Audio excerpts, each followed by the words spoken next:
ஆண்டவராகிய இயேசு கிறிஸ்துவின் நாமத்தில்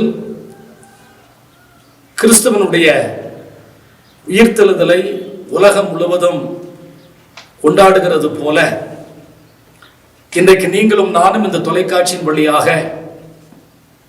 அவர் உயிர்த்தெழுந்ததினாலே நமக்கு என்ன ஆசீர்வாதங்கள் என்பதை பற்றி நாம் தியானிக்க போகிறோம். வாசிக்கலாம். லூக்கா எழுதின சுவிசேஷம் 19ஆம் அதிகாரம் 10ஆம் வசனத்தை வாசிக்கலாம். லூக்கா 19:10. இழந்து போனதை தேடவும் ரட்சிக்கவுமே மனுஷகுமாரன் இந்த உலகத்தில் வந்திருந்தார். இயேசு கிறிஸ்து இந்த உலகத்திற்கு வந்ததான நோக்கம் என்ன?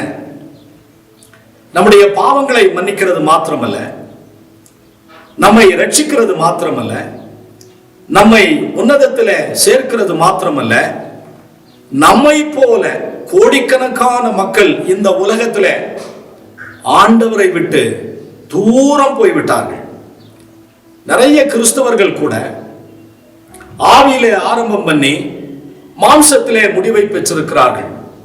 இந்த நிகழ்ச்சியை பார்த்து கொண்டிருக்கிற கர்த்தருடைய பிள்ளையே, ஒரு கிறிஸ்தவ வாழ்க்கை என்று சொல்லுகிறது அது ஒரு அபரீதமான ஒரு நல்ல விசேஷித்த ஒரு வாழ்க்கை.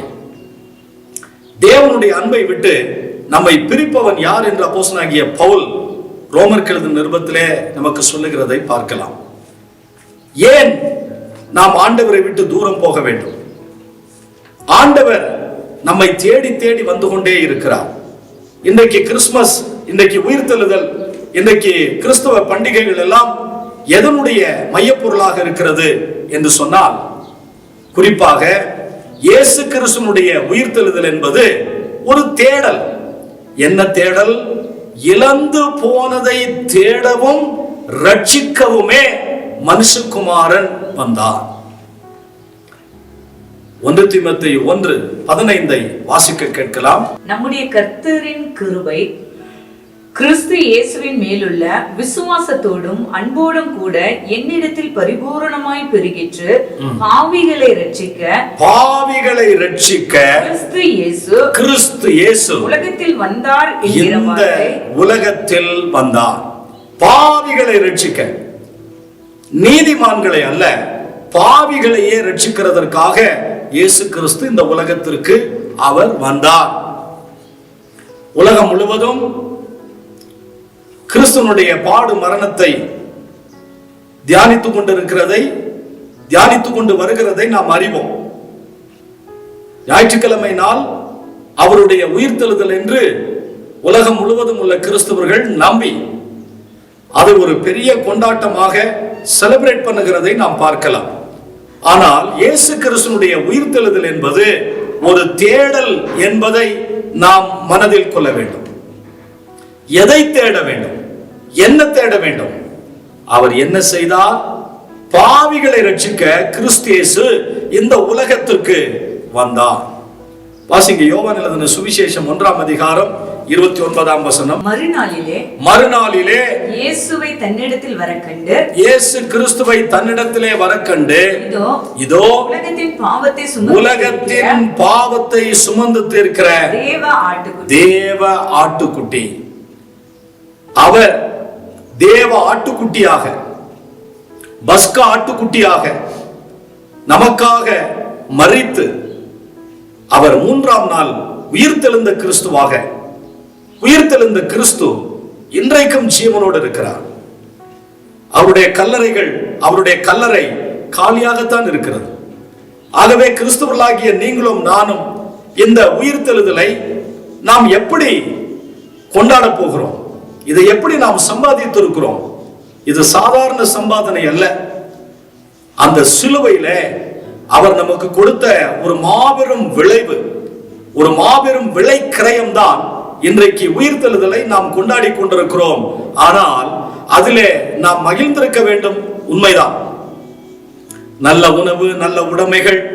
ஆனால் ஏழைகளையும், திக்கற்றவர்களையும், விதவைகளையும், காணாமல் போன பாவிகளையும், கிறிஸ்து இயேசுவை அறியாமல் இருக்கிற அநேக ஜனங்களை நாம் கிறிஸ்துவண்டையிலே கொண்டு வர வேண்டியது இயேசு கிறிஸ்துவினுடைய உயிர்த்தெழுதலின் ஒரு தேடலின் அனுபவமாக இருக்கிறது. வாசிங்கள், யோவான் 8:31 வாசிக்கலாம்.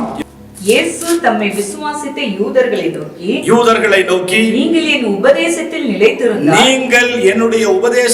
நிலைத்திருந்தால் மெய்யாகவே என் சீஷராக இருப்பீர்கள்.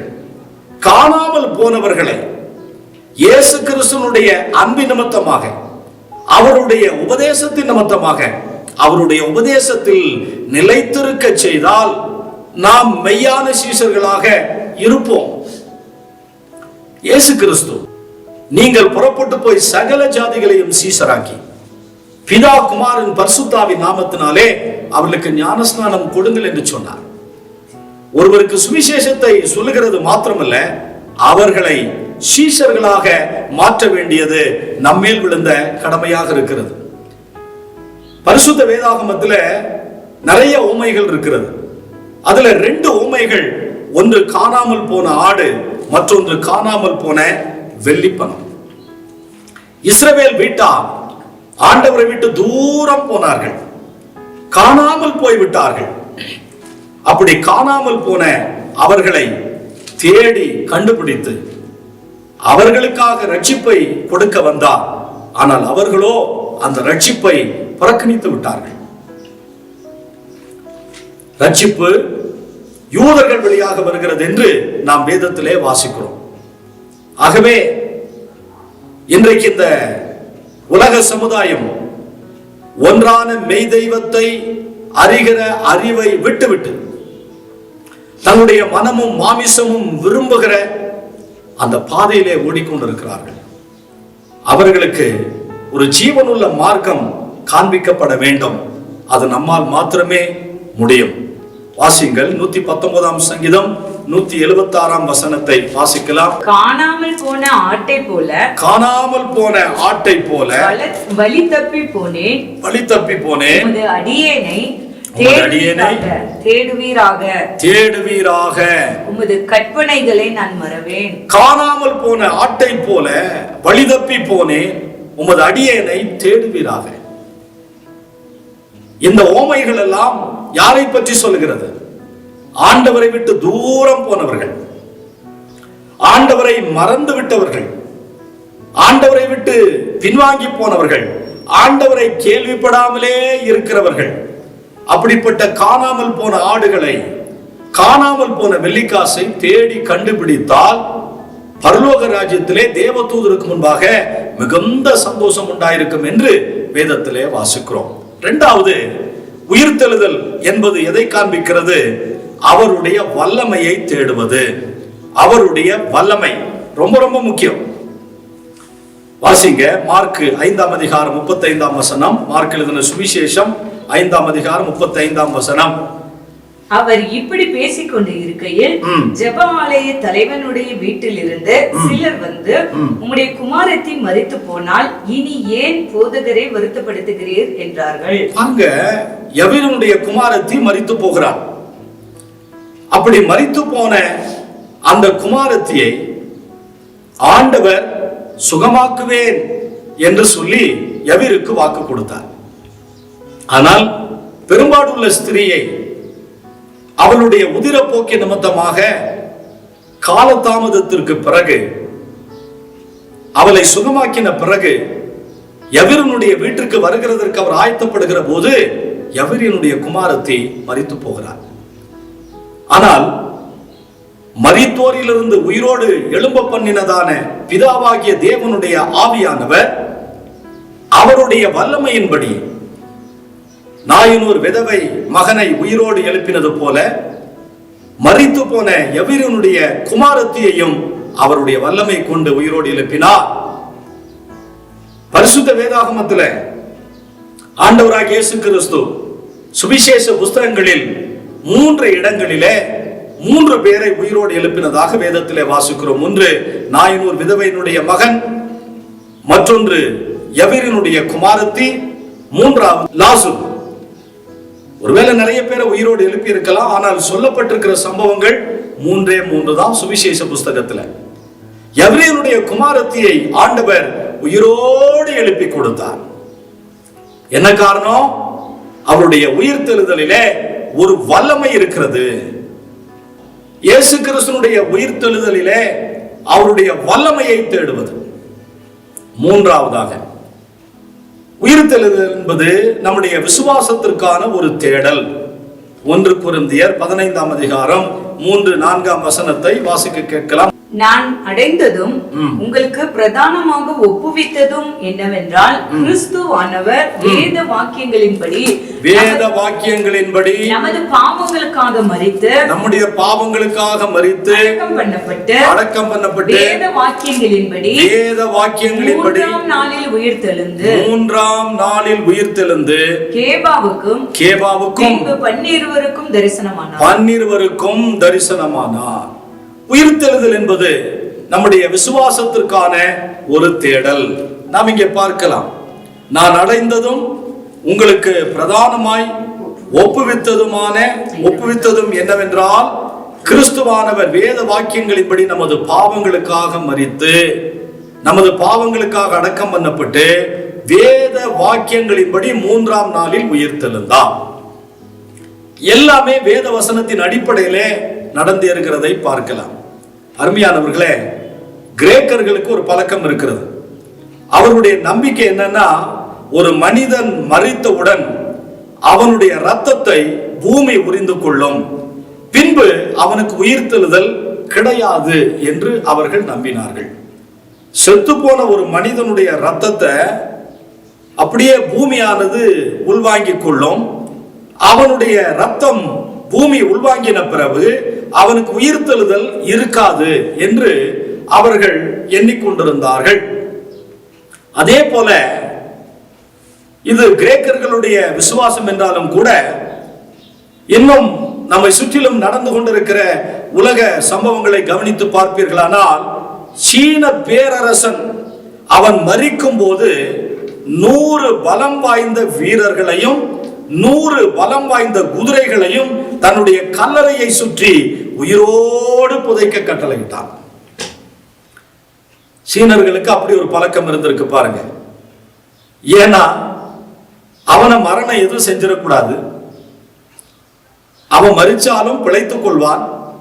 தன்னை சுற்றிலும் 100 பலம் வாய்ந்த ராணுவ வீரர்களையும் 100 பலம் வாய்ந்த குதிரைகளையும் தன்னுடைய கல்லறையை சுற்றி உயிரோடு புதைக்க கட்டளையிட்டதனாலே அவனுடைய உடைமை, அவனுடைய உடல் பாதுகாக்கும் என்று சொல்லி அவன் எண்ணிக்கொண்டிருந்தான். இன்றைக்கு உலகத்தில் எத்தனை நாம் சேர்த்தாலும் சம்பாதித்தாலும் அது நம்மோடு கூட வரப்போகிறதில்லை. மனிதன் உலகத்தை முழுவதையும் ஆதாயப்படுத்தினாலும் தன் ஜீவனை நஷ்டப்படுத்தினால் அவனுக்கு லாபம் என்ன என்று வேதத்திலே வாசிக்கிறோம்.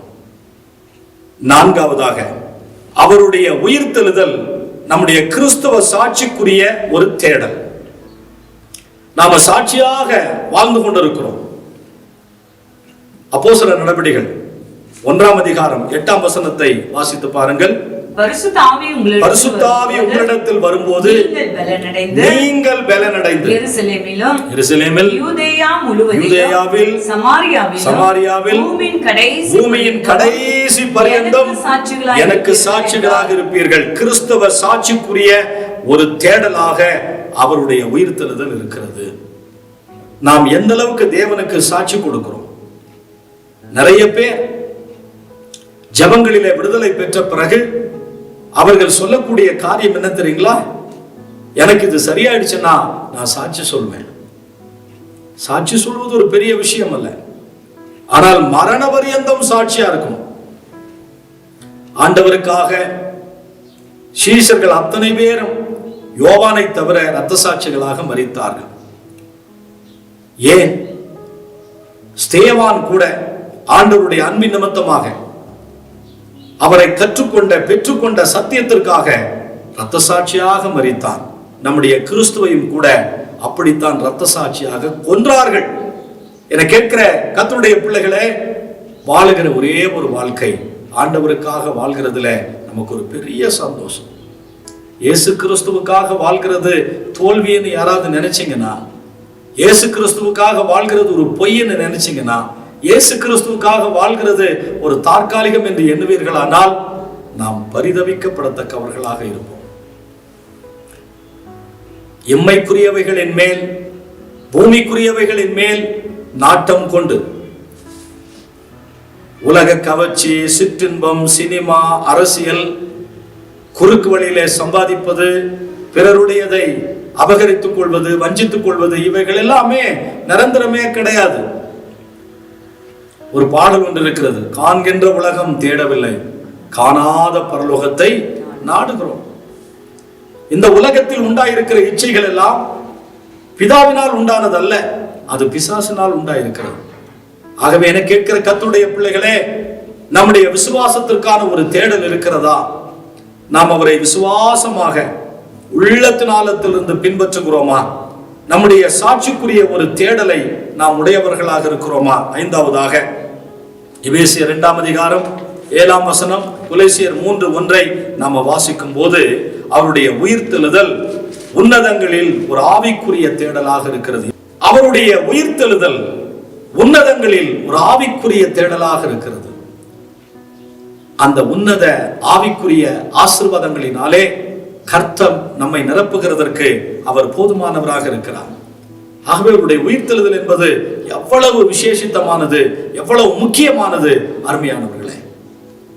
இந்த உலகத்திலே மரித்தோரிலிருந்து முதலாவது உயிரோடு எழும்பினவர் கிறிஸ்து மாத்திரமே.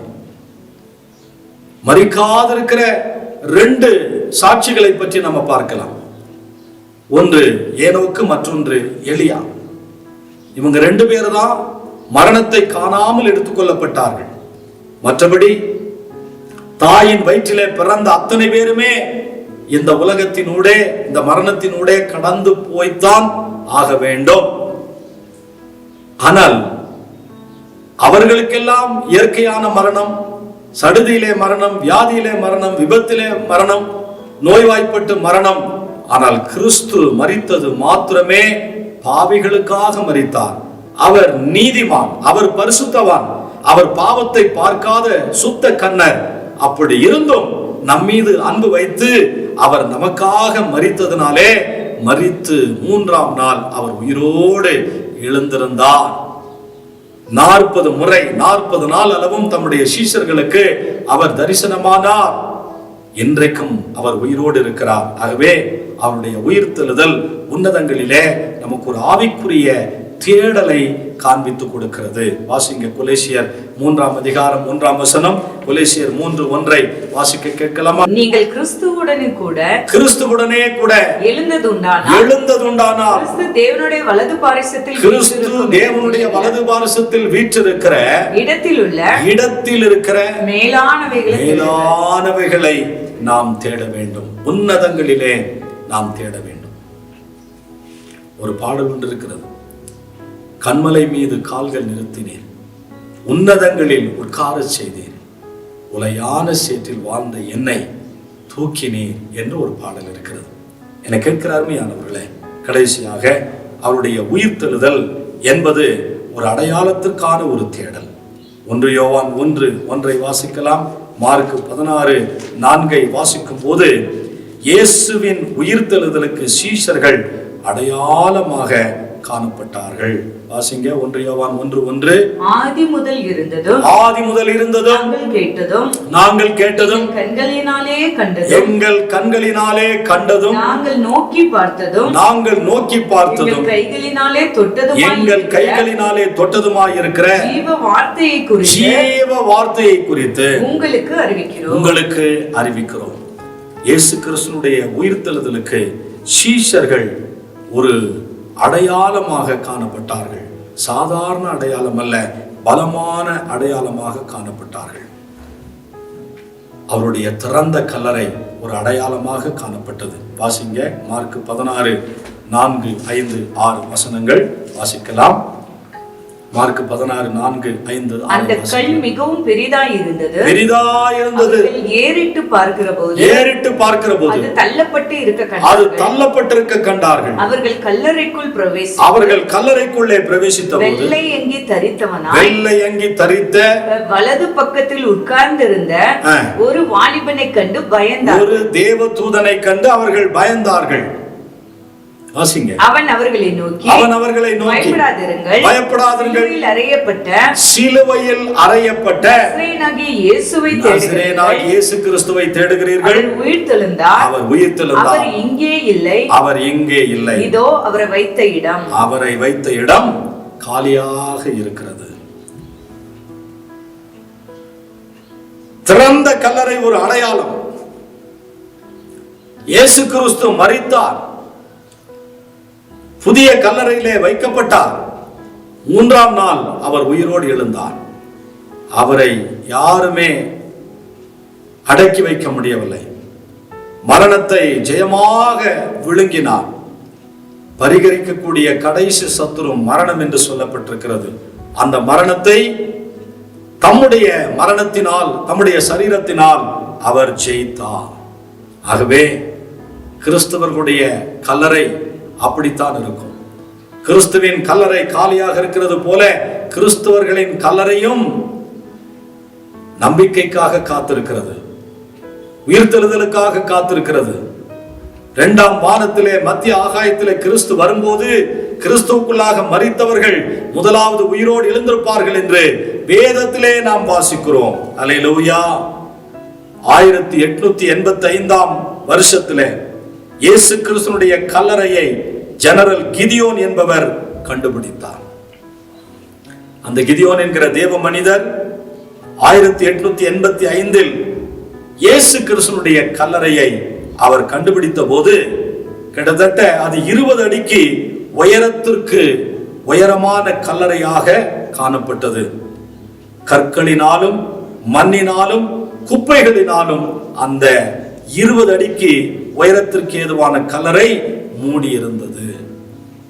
விஞ்ஞான முறையில் பார்த்தால் அக்கல்லறையை ஆராய்ச்சி செய்த போது இயேசு கிறிஸ்துவை தவிர வேறு யாரையும் அங்கு அடக்கம் பண்ணவில்லை என்று நிரூபணமானது.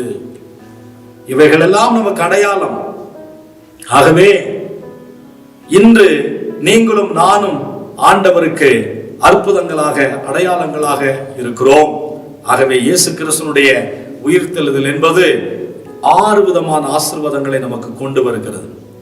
அது ஒரு தேடல், அது ஒரு தேவனுடைய வல்லமையை தேடுதல், அது ஒரு விசுவாசத்திற்கான ஒரு தேடல், அது நம்முடைய கிறிஸ்துவ சாட்சிக்குரிய ஒரு தேடல், உன்னதங்களில் ஒரு ஆவிக்குரிய தேடல், அவருடைய உயிர்த்தெழுதல் அடையாளத்திற்கான ஒரு தேடலாக இருக்கிறது. ஆகவே இந்த 6 காரியங்களையும் நாம் உள்வாங்கி கர்த்தர் அவர் உயிர்த்தெழுந்த பிறகு அவர் என்ன செய்தாரோ, சீஷர்களுக்கு என்ன கட்டளை கொடுத்தாரோ அதை நிரூபிக்க வேண்டிய அவசியம் உங்களுக்கும் எனக்கும் இருக்கிறது.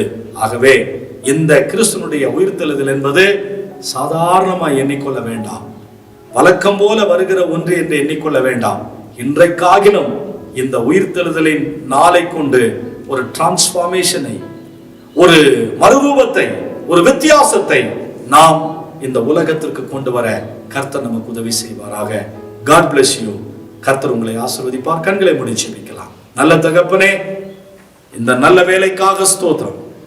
இயேசு கிறிஸ்துவின் உன்னத நாமத்தினால் இந்த செய்திக்கு நம்முடைய மக்களை ஆதாயப்படுத்தினதற்காய் ஸ்தோத்திரம். தொடர்ந்து உயிர்த்தெழுதலின் அனுபவத்தை எங்களுக்கு நீர் கற்றுத்தாரும், எங்களை பலப்படுத்தும், வழிநடத்தும், பாதுகாரும். இந்த உயிர்த்தெழுதல் எங்களுக்கு மிகுந்த நன்மைக்கு ஏதுவான ஒரு நாளாக காணப்படட்டும். நீர் சொன்னதை இந்த உலகத்திற்கு நாங்கள் சொல்ல எங்களுக்கு உதவி செய்யும். இயேசு கிறிஸ்துவின் வல்ல நாமத்தில் வேண்டி ஜெபிக்கிறோம் ஜீவனுள்ள நல்ல பிதாவே, ஆமென். God bless you. கர்த்தர் உங்களை ஆசீர்வதிப்பாராக. ஆமென். கைகளாலே ஆராதிப்போம், கரங்கள் தட்டி தாளங்கள் கோட்டி கரங்கள் உயர்த்தி ஆராதிப்போம். கைகளாலே ஆராதிப்போம், கரங்கள் தட்டி தாளங்கள் கோட்டி கரங்கள் உயர்த்தி ஆராதிப்போம். ஆவியிலே ஆராதனை, உண்மையிலே ஆராதனை, ஆவியிலே ஆராதனை, உண்மையிலே ஆராதனை. ஆராதனை செய்வோம், ஓ ஆராதனை செய்வோம்.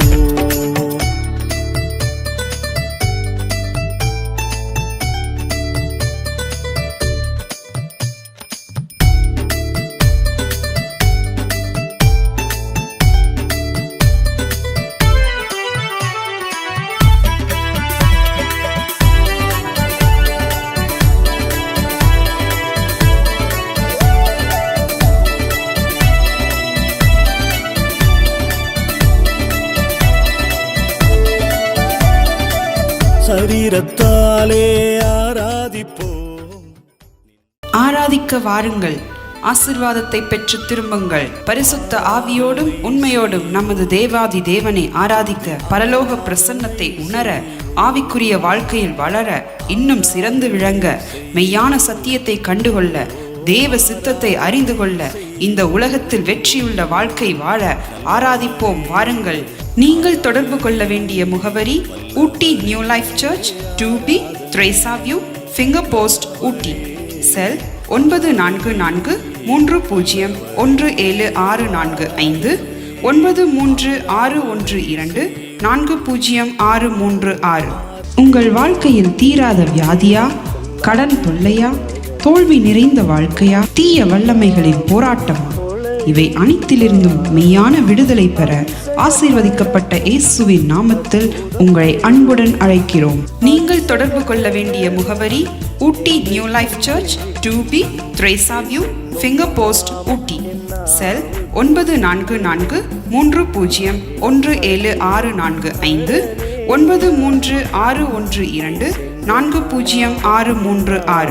இந்த நிகழ்ச்சியின் மூலம் நீங்கள் பெற்றுக்கொண்ட ஆசீர்வாதங்கள் மேலும் பலருக்கு கிடைக்க உங்கள் ஊக்கமான ஜெபங்களினாலும் காணிக்கைகளினாலும் நன்கொடைகளினாலும் தாங்குங்கள். உங்கள் காணிக்கைகளை போன்பே, ஜிபே மூலம் செலுத்த வசதிகள் உண்டு. Phone number 9443017645. எங்களுடைய அக்கவுண்ட் விவரங்கள்: வங்கி கணக்கு எண் pastor Suri Stephen, Canara bank, account number 638221012137, IFSC code CNRP 0016238, Ooty Mary Hill branch. தொடர்புக்கு 9443017645.